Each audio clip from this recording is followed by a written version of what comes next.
많은 학생들이 선생님께 공부 상담을 받을 때 자신의 상황이나 무엇을 상담받고 싶어 하는지 정리가 되지 않은 상태에서 상담을 시작합니다.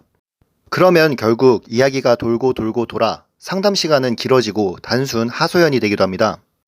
명확하게 자신의 현재 위치가 어느 정도고 어떤 것이 잘못되었는지를 선생님께서 확인하기 위해서는 몇 가지 질문에 답을 해주어야 선생님이 참고하고 학생에게 맞는 공부 방향을 제시할 수 있습니다. 답할 질문 리스트를 7가지로 간추렸습니다. 첫 번째는 기상시간, 취침시간입니다. 일정한 시간에 자고 일어나는지 아니면 상황에 따라 천차만별인지 체크해보고 기상시간과 취침시간을 어떻게 하면 좋은지 여쭤보시는 걸 추천드립니다. 저는 개인적으로 학원에서 집에 돌아오는 시간을 10시 40분이라 가정하고 11시부터 11시 반까지 간단한 복습 후 취침을 추천드립니다. 기상시간은 6시 반을 추천드리고 수면시간은 7시간에서 7시간 반을 추천드립니다. 자신에게 잘 맞는 수면 리듬을 찾아서 매일 반복하시는 것이 가장 좋습니다. 수면 시간을 줄인다고 4시간, 5시간을 자며 깨어있는 시간에 집중을 못하는 것은 정말 비추천합니다. 깨어있는 시간을 잘 활용하시길 바랍니다. 두 번째로 공부한 기간, 각 과목별 나간 진도와 수준입니다. 고등학생이라면 내신과 모의고사를 나누어서 설명하는 것이 좋습니다. 예를 들어 국어, 중학생 때부터 전혀 공부하지 않음, 내신 4, 모의고사 5. 수학, 중학교 것까지 하고 고1부터 수학 노베이스, 내신 5, 모의고사 6. 영어, 문법 전혀 모름, 중학교 기본 단어만 알고 있음, 독해는 쉬운 유형만 암, 내신 3, 모의고사 4. 각 과목별 공부에 대한 이해도를 적어주시면 좋습니다. 개념에 대한 이해, 문제를 풀 때 얼만큼 맞고 틀리는지, 틀리는 것을 고치는데 얼만큼의 시간이 걸리는지, 내신과 모의고사 성적, 어떤 방법으로 대학에 가고 싶은지 등을 적어주시면 선생님께서 학생에게 맞춰 상담을 진행하기 용이합니다. 만약 이런 질문에 답을 하는 것이 너무 어렵다면 공부한 경험이 거의 없는 전과목 노베이스인데 그 중에서도 수학을 제일 못함, 이런 식으로 간단하게 적으셔도 좋습니다. 세 번째는 현재 풀고 있는 문제집, 듣고 있는 인강 등 현재 공부하는 모든 수단입니다.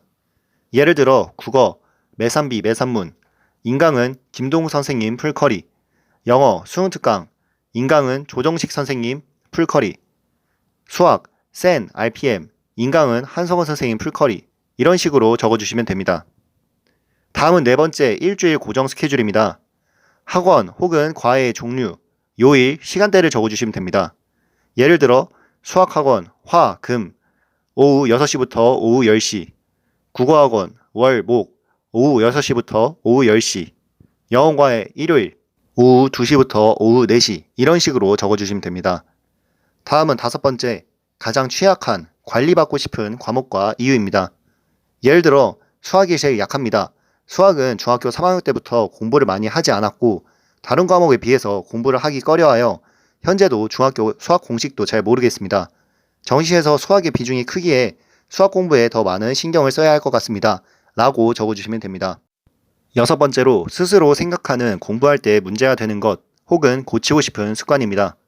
수면 시간 조절, 핸드폰 시간, 게임, 부모님의 심한 잔소리 등 자신이 공부를 할 때 방해가 되거나 문제가 되는 것 등을 적어주시면 좋습니다. 그리고 그 이유나 상황을 구체적으로 적어주시면 좋습니다. 예를 들어 핸드폰을 시도 때도 없이 하는데 그 중에서 인스타를 많이 한다. 유머 계정을 많이 보고 자기 전에 1시간 정도 보고 잠에 든다. 이런 식으로 적어주시면 좋습니다. 다음 7번째, 선생님께 여쭤보고 싶은 것, 선생님께 부탁드리고 싶은 사항입니다. 예를 들어 시간 관리하는 방법, 슬럼프 극복 방법에 대해 물어보실 수도 있고 플래너를 봐주실 때 저는 생활 습관을 잡는 것에 중점을 맞춰 상담받고 싶습니다.